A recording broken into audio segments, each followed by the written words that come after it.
Hi everybody, and welcome to Google SAS Office Hours. My name is Ethan Gracer. I'm a customer engineer on the Google CBRS team.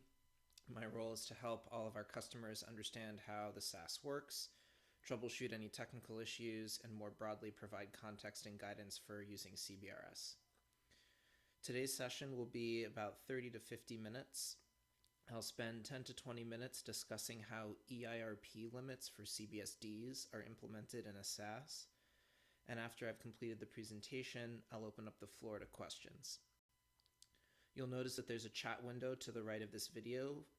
Feel free to ask questions as I give the presentation, keeping in mind that questions are viewable by everyone who's watching. Your questions don't have to be about the presentation topic. Anything about Google SAS or CBRS is fair game, so feel free to start putting in questions before the time is up. If I don't get to your question, or if any other questions come to mind after office hours have finished, know that you can always refer to our help center at support.google.com/SAS, or reach out to us for support by email at sas-support@google.com. Okay, let's talk about EIRP.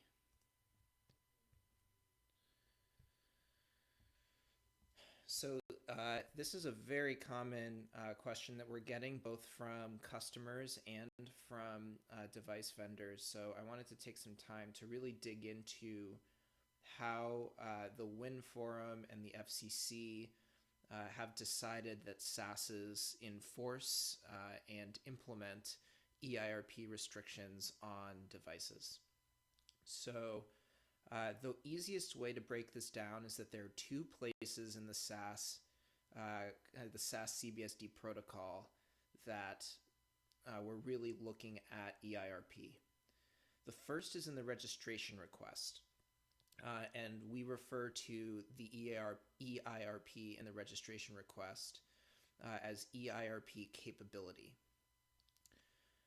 The EIRP capability applies to the entire CBSD. It's determined by the FCC. It's expressed in units of dBm per 10 megahertz. And it means that, and what it refers to is that the CBSD cannot transmit with more power than the EIRP limit under any circumstances. And this value has to be less than or equal to the FCC CBSD category limits. So for a category B device, that's 47 dBm per 10 megahertz, and for a category A device, it's 37 dBm per 10 megahertz. Now, there's an additional element to this, which is that the FCC may not have certified your device for the FCC category limit. So if your device is not certified to be, your device could be certified as a category B device, but not be able to transmit at the full 47 dBm per 10 megahertz. And if the FCC has not recognized your device as being authorized at that limit, and you think that your device could actually be in compliance transmitting with that much power, then you have to get back in touch with your testing lab or with your device vendor or with the FCC to get that issue corrected.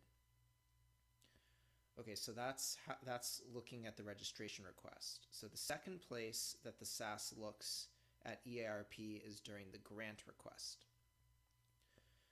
At the grant request, the SAS CBSD protocol field name is max EIRP. And if you're a CBSD operator, keep in mind that you may not have seen these field names before. This could be an implementation detail for your device vendor that they don't expose to you, and they may use different names.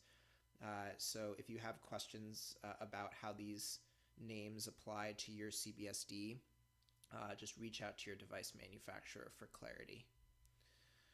So the max EIRP in a grant request applies to a grant obtained by the CBSD. It does not apply to the entire device, and I'll illustrate more about what this means in a later slide. The max EIRP is determined by the SAS. So when you request a grant for a device, the SAS looks at all of the registration parameters that your device sent, where the antenna is pointing, how much power you're requesting to use, what incumbents are in the area near your device, how much down tilt, etc., etc. It looks at all of those installation parameters, and then it determines a maximum EIRP that will not interfere with any higher priority users. The units for max EIRP are in dBm per megahertz. Note that this is not the same unit as the EIRP capability in the registration request. They are different units, and this stems a lot of confusion. We'll talk more about how they separate in later slides as well. So again, the meaning of the max EIRP, it's the maximum transmission channel be less than or equal to the EIRP capability from the registration request. Now, a device can hold multiple grants at the same time, and they don't all have to have the same max EIRP. So let's talk about that. So you'll notice that in this hypothetical scenario, I have one CBSD. It's a category B CBSD, and I send a registration request to the SAS, and I tell the SAS that my device is certified to 47 dBm per 10 megahertz.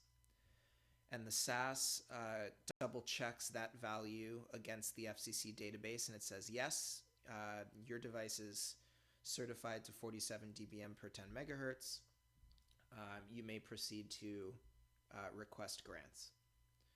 So then the CBSD, this hypothetical CBSD requests 3 grants. It requests a grant for a 20 megahertz carrier at 37 dBm per megahertz. It requests a second grant for a 10 megahertz carrier at 37 dBm per megahertz. And it requests a third carrier at a 15 megahertz carrier for 29 dBm per megahertz. So in this scenario, you can see that there are a bunch of different numbers floating around here, right? There's the 47 number from registration, the 237 numbers for the grant, and the 29 number for the third grant. The top 2 grants are expressed in dBm per megahertz, or all of the grants are expressed in dBm per megahertz, as we discussed in the previous slide. But what you'll notice is that the top 2 grants are actually transmitting at the same, or at the maximum power that this device is permitted to transmit. 37 dBm per megahertz is equivalent to 47 dBm per 10 megahertz. So we often get operators asking the question, saying, well, when we registered the device, we specified an EIRP capability of 47 dBm, but my grant is only for 37 dBm. Why is that? And we're going to go into the conversion units in another slide, but just to be clear, 47 dBm per 10 megahertz and 37 dBm per megahertz are equivalent power emissions.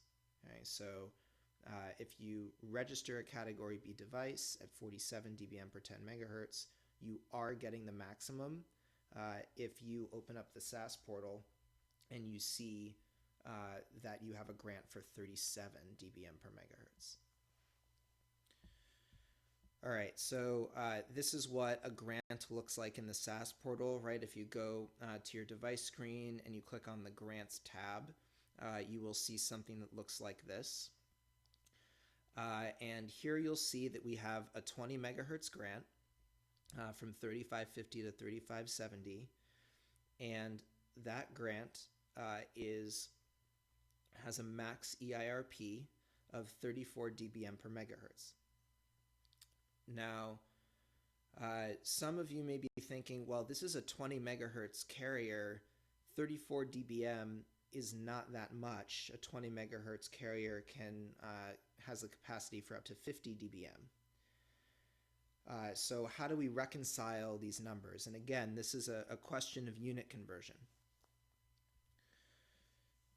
So to account for carrier bandwidth, this is a conversion formula you can use. So A dBm per megahertz, to convert from that value to B dBm per C megahertz, you use this equation, B equals A plus 10 times log base 10 of C. Okay. So in the example that I just gave, where we had a 34 dBm per megahertz grant, and we're saying, well, we want to know what that means in terms of a 20 megahertz carrier, we just plug those numbers into this conversion equation, and you see that the dBm per 20 megahertz is 47, right? Which is much closer to that 50 value that people know for 20 megahertz. It's critically important when requesting support from either us, Google SAS, or from your device vendors, that you be very explicit about which units the number that you're sending us refer to. If you tell me that your radio is authorized for 47 dBm, I'm going to want to know how big your carrier is and whether that number that you've given me is expressed in terms of the carrier bandwidth or whether it isn't expressed in terms of the carrier bandwidth. So that's everything that I have about EIRP.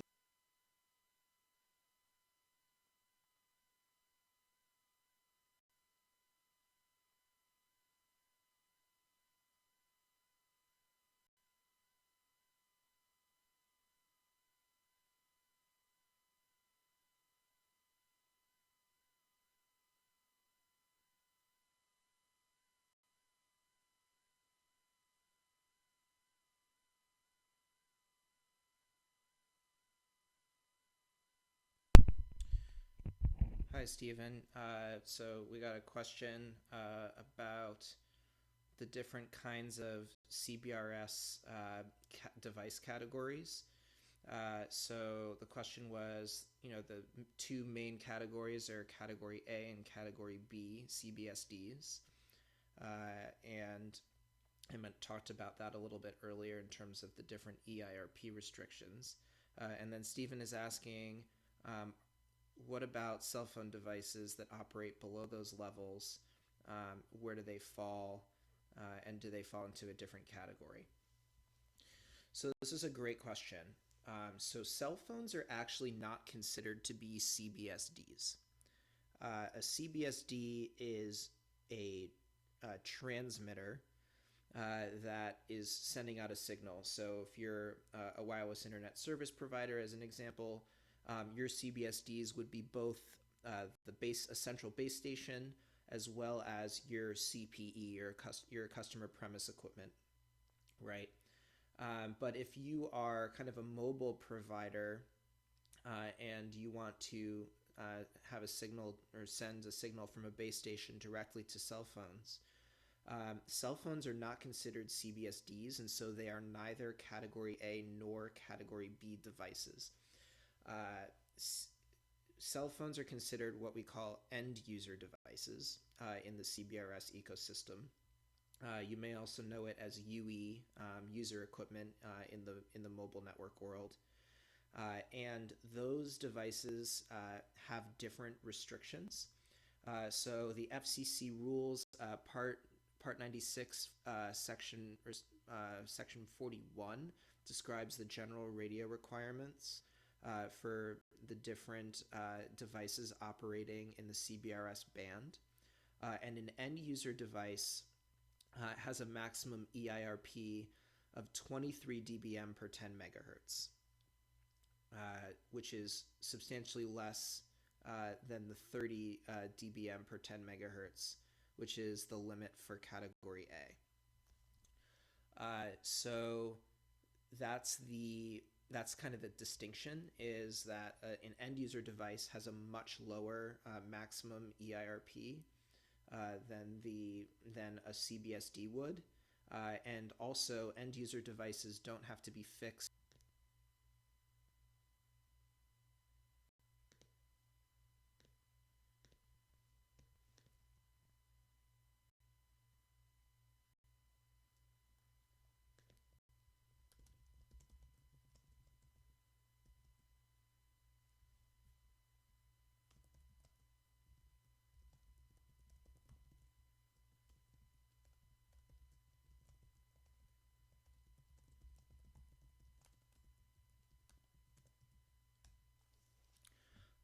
Okay, so Stephen with a key point: 23 dBm per 10 megahertz or below doesn't require registration.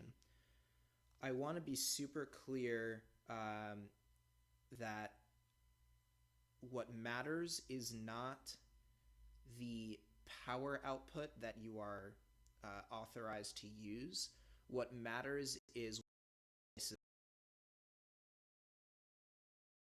a Category A CBSD could potentially get a grant from the SAS for 22 dBm per 10 megahertz, right? And if it does get that, grant, it's already registered with the SAS, and it has to remain registered with the SAS.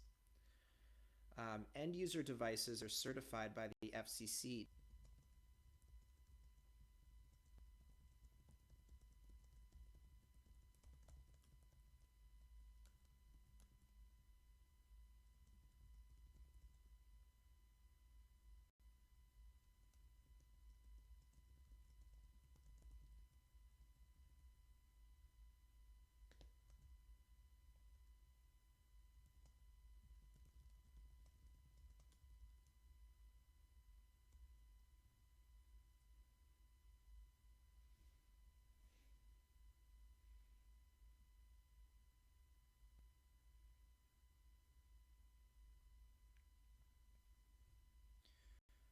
Stephen with the follow-up question. I'm assuming that these numbers are radiated power, not RF transmitter power.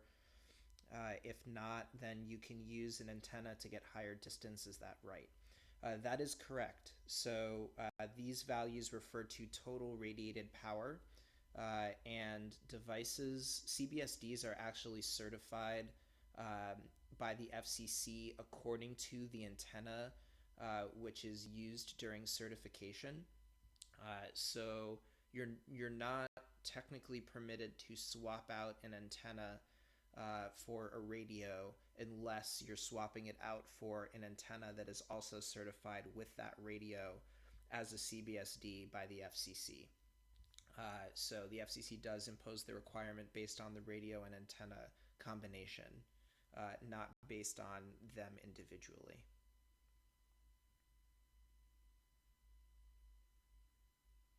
There are, like, the one potential kind of caveat to that is for distributed and